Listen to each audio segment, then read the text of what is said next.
अस्सलाम वालेकुम। हैप्पी किसान पाकिस्तान तो खुश आमदीद। लो जी दोस्तों, अज तुहाडी खिदमत च आलू के हवाले नाल वीडियो लैके हाज़र हाँ जी।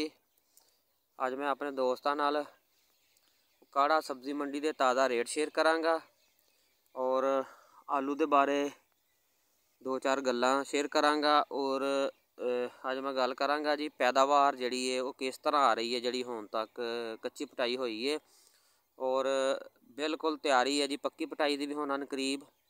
अज 16 जनवरी है जी और अगर देखा जाए तो हुण तक कच्ची पटाई दे विच लोगों की बहुत ही अच्छी पैदावार आ रही है, जिन्होंने लोगों ने बेहतर मैनेज किया। एक तो मौसम की सूरत हाल जी पिछले दिनों काफ़ी बेहतर रही और लोगों ने आलूआं ते एक्सट्रा खर्चा किया होया सी, जिहदी वजह तो अगर 50-55 दिन के लोग आलू पट रहे हैं तो 60-65-70 बोरियां निकलदियां पईयां और जोड़े लोग 90 दिन पूरे करते रहे पे आ उन्हों की 110-120 बोरियां तक आलू जोड़े आ वो निकल चुके हैं।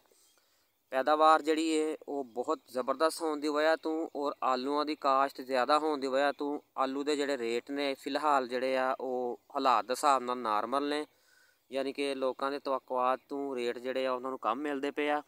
और हैप्पी किसान पाकिस्तान के प्लेटफार्म तो मैं लोगों को मशवरा पहले भी आलूओं के हवाले नाल जी वीडियोज़ दे चुकिया वहाँ कि जोड़े लोगों ने कच्ची पटाई के हवाले नाल आलू लगाए आ वो अपने आलू कच्ची पटाई के हिसाब नाल पट के वेच लैन, क्योंकि रेट जोड़े आ वो दिन ब दिन आस्ता आस्ता जोड़े सी वो मजीद डाउन होए आ।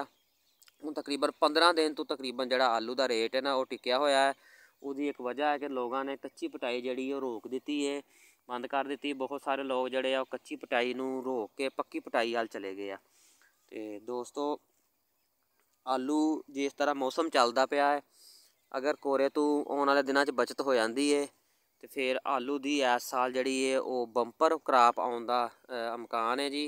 और आलू की अगर बंपर क्रॉप आ गई और आलू बाहर एक्सपोर्ट ना होया तो फिर आलू के रेट जोड़े वो मजीद कम होने के चांसिस ने।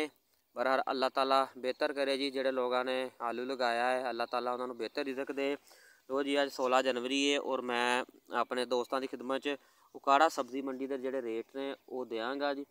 हैप्पी किसान पाकिस्तान ते जिहड़ी भी वीडियो पाई जाती है ਉਹਦਾ ਇਹੋ ਹੀ मकसद ਹੁੰਦਾ कि ਜਿਹੜੇ दोस्त हजरात भरा मेरे हैप्पी किसान पाकिस्तान जुड़े आ ਉਹਨਾਂ ਨੂੰ मुख्तलिफ किस्म की फसलों के बारे और रेटों के बारे इन्फॉर्मेशन जी वो मिलती रहे और बड़े बावसूक जराए तो जी डाटा इकट्ठा किया जाता है खसूसन रेटों के हवाले नाल।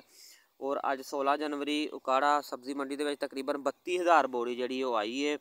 और अगर सफ़ेद माल च कमज़ोर की गल करिए 2500-2600 रुपये तक 20 बोरी सेल हुई है। जोड़ा चंगा माल सी सफ़ेद का वो 3000 रुपये तक सेल होया। अगर रवेरा वैरायटी की गल करिए सफ़ेद की वो 3300 रुपये तक सेल होया। इस तो बाद अगर मैं सुरख माल की गल करा,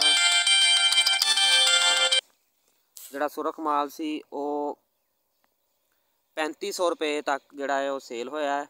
और इस तो बाद अच्छा सुरख माल जोड़ा सी वो 4041 रुपये तक सेल होया जी। और अगर VIP माल की गल करिए जी वो 4200 रुपये भी कुछ लाटां जड़ियां ने सेल हुई ने। इसमें VIP माल जोड़ा सी वो 4600 रुपये तक सेल होया जी। इस तो बाद अगर गोली की गल करिए गोली का रेट 1200 रुपया सी और बीज जोड़ा है वो 1500 रुपये तक बीज वाला साइज जोड़ा है वो उकाड़ा सब्जी मंडी के अज सेल होया जी। लो जी आलूआं के हवाले नाल एक वीडियो सी, अगर अच्छी लगे उन्होंने लाइक कर देना, दोस्तों को शेयर कर देना। और मैं रिक्वेस्ट कराँगा जोड़े दोस्तों ने हजे तक हैप्पी किसान पाकिस्तान सबसक्राइब नहीं किया वो हैप्पी किसान पाकिस्तान सबसक्राइब कर लो, बैल आइकन दबा लो ताकि मुख्तलिफ फसलों के हवाले नाल और मुख्तलिफ फसलों के रेटों के हवाले नाल वीडियोज़ तुहानूं देखने को मिलदियां रहन। अल्लाह हाफिज़।